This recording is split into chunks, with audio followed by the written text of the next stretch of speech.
Ouais, légère coupure. Carte SD saturée. Donc voilà où nous en sommes. Pour la partie électrique, c'est en attente. On attend la batterie.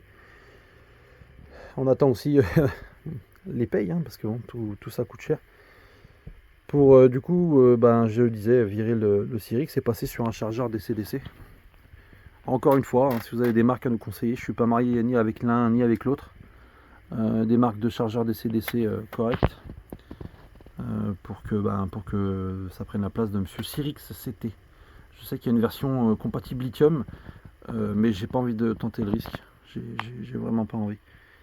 Ça commence à coûter des ronds. Surtout, on a aussi entrepris d'autres frais sur le moteur. Ça a dû se voir dans le début de la vidéo.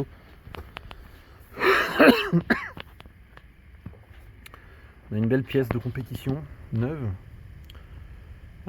Parce que le précédent avait un léger jeu et il bouffait un peu d'huile. Donc Monsieur Turbo 9, Durit de Monsieur le Turbo 9, radiateur de turbo 9, radiateur d'eau 9, parce que le précédent fuyait légèrement. L'échangeur précédent du coup était abîmé au niveau des ailettes, donc mauvaise dissipation de la chaleur de l'air comprimé du turbo. Tout air comprimé génère de la chaleur. Filtre à gasoil neuf à nouveau. Pas mal de capteurs sur la pompe à injection. On a changé pas mal de choses là-dedans. Le capteur de pression de clim. Capteur de pression de rampe. Régulateur de débit de pompe. Désactivateur du troisième cylindre. Capteur de pression de suralimentation. Là-dessous présent, c'est lui qui mesure la pression de turbo. Donc tout ça c'est sur le bon vouloir, c'est pas forcément que c'était en panne, mais comme ça on part sur des bases saines. Et là on a un véhicule, on a déjà roulé 200 km d'autoroute presque d'une traite. Et par rapport à la vidéo précédente, la dernière vidéo ou l'avant-dernière vidéo où je décrivais des coupures moteur, un manque de puissance et un turbo qui faisait n'importe quoi, on va dire que là tout problème est résolu. Donc ça représente un budget un peu conséquent maintenant, mais bon, quand on aime on compte pas. Donc on en est là pour l'instant. Batterie Ridex qui va certainement virer aussi, qui fait le taf pour l'instant, mais j'aimerais bien investir sur une batterie neuve. Donc là encore j'attends un petit peu avant de la changer. Donc voilà, si vous avez des avis par rapport au matériel que j'ai mentionné à l'intérieur du van, transformateur 12220, chargeur DC-DC, n'hésitez pas dans les commentaires à nous le faire savoir. Là il va y avoir l'épisode hivernal, je pense pas qu'on parte avec, donc je pense qu'il va encore passer l'hiver ici. Après on n'est pas à l'abri de le prendre un week-end, mais bon. Pour l'instant il faut qu'on continue les travaux. À l'intérieur j'ai oublié, j'avais pas mentionné, on a installé petit boîtier prise 220 et relié directement au disjoncteur avec un câble qui passe le long, qui passe au-dessus du frigo, sous l'évier, et qu'on retrouve là pour pouvoir avoir une prise en fait, histoire de brancher je sais pas moi, une machine à café ou autre. Tous les exemples sont bienvenus. Donc c'est relié directement à la prise P17. Après ça vient d'un magasin de bricolage par chez nous, Weldom, je sais pas si quelqu'un connaît ce nom là. Si vous êtes dans la région dromoise, Nord-Drôme, vous devez connaître. Voilà, c'était histoire d'avoir une prise sur l'extérieur. On n'est jamais à l'abri de devoir brancher quelque chose tout de suite à l'entrée et qui serait utile à l'extérieur du coup. Achat d'un petit chauffage, toujours magasin Weldom, Saint-Sorlin en Valois, si certains connaissent. Personnel très agréable au passage. ce genre de petit chauffage qui se branche sur le 220 qui sort 400 watts de mémoire, 500 watts, et ben fortement surpris, agréablement surpris, avec un petit thermostat sur le côté pour régler la puissance et un détecteur de présence. Alors vous allez me dire, c'est pas spécialement utile. Donc c'est un détecteur de présence en façade qui désactive le chauffage au bout de 3 minutes s'il ne détecte pas de présence, et que c'est désactivable du coup par ce bouton. Ça coûte moins de 30 €. Bah ouais, je vous dis, ça chauffe, c'est fort efficace, même à 1 mètre.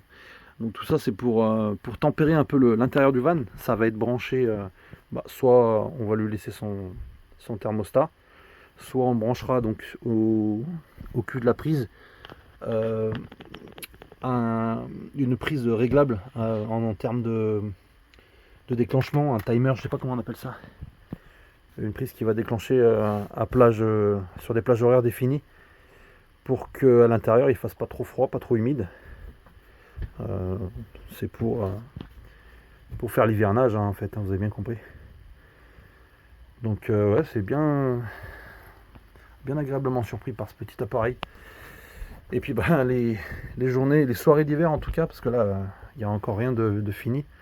Les soirées d'hiver, je dis pas que je vais y mettre 6 mois à y faire, mais bon, au moins passer un bon mois là-dedans à fignoler l'arrière.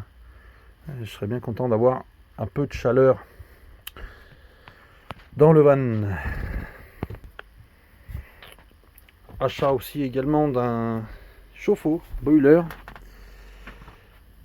de la marque Carbest, et également agréablement surpris, ça fait le travail, ça représente 10 litres de contenance, et celui-ci a la particularité, alors on l'a attendu longtemps parce qu'il y a eu une erreur de livraison, mais il a la particularité d'être branché avec 2 énergies, donc le 12 volts, ces 2 câbles là.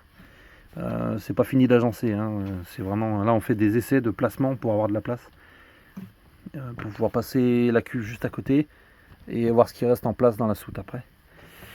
Et également il est branchable et ça autorise le fonctionnement de cet appareil là en 220 volts. Donc il a sa petite prise 220 volts. Donc c'est pas mal, nous c'est ce qu'on cherchait pour pouvoir le faire fonctionner quand on est en camping, ou également pouvoir l'utiliser nous on appelle ça en sauvage entre gros guillemets, mais bon, vous avez bien compris, c'est-à-dire en autonomie, non branché, perdu dans la savane. Et ma foi c'est pas mal, ça consomme pas énormément non plus en 12 volts. Évidemment ça consomme encore moins en 220, étrangement. Je parle en ampérage. Le calcul de puissance est vite fait aussi. Là donc c'est pareil, nous on a opté pour ça en termes de budget. Après si vous avez d'autres matériels en tête à tester, n'hésitez pas à nous faire savoir dans les commentaires. Voilà. Vraiment, je pense que j'ai rien d'autre à rajouter pour l'instant. Donc la nuit tombe, là on n'y voit plus rien. À part Madame Caméra qui voit quelque chose dans la nuit. Allô, qu'est-ce que t'en penses? Qu'est-ce qu'on rajoute là-dessus? Après je crois qu'on est bon, freinage avant neuf, 6 pneus neufs. Oui, parce que j'ai des roues jumelées derrière, donc j'ai 2 fois 2 pneus à l'arrière. Ça pique un peu. Ça commence à coûter cher le van là. Alors voilà, n'hésitez pas à nous faire savoir vos avis sur les différentes questions que j'ai posées. Je serais ravi d'échanger avec vous, d'y répondre. Faites tourner aussi faites tourner la chaîne, ça coûte rien, c'est comme vos youtubeurs favoris, ça permet aussi de se faire démarquer, et puis pas de notre côté, pouvoir tester du matériel aussi, pourquoi pas. C'est bien la mode en ce moment, et puis pourquoi pas nous. Et ça pourrait être vous plus tard aussi. Donc par l'intermédiaire de ce genre de de vidéos. Là, j'ai déjà commencé à contacter certaines marques, mais ça permet de tester du matériel en tout genre, hein. Ça peut être des pneus, ça peut être des pièces mécaniques, ça peut être des pièces intérieures, hein, autoradio, haut-parleur, n'importe quoi, hein. Mais ça passe aussi par ce genre de matériel que je vous ai montré, hein. Chargeur DC-DC, batterie lithium, et panneaux solaires, etc., etc. Donc voilà, n'hésitez pas, ça fait toujours plaisir. Le fameux pouce bleu, hein, sur la vidéo, c'est pareil, ça mange pas de pain, ça aide au référencement, ça aide aux appréciations, et puis tout le monde est content, tout le monde est gagnant. Voilà, voilà. Allez, je vous dis à plus tard. On vous fera part des nouvelles avancées en fonction du matériel qui va arriver.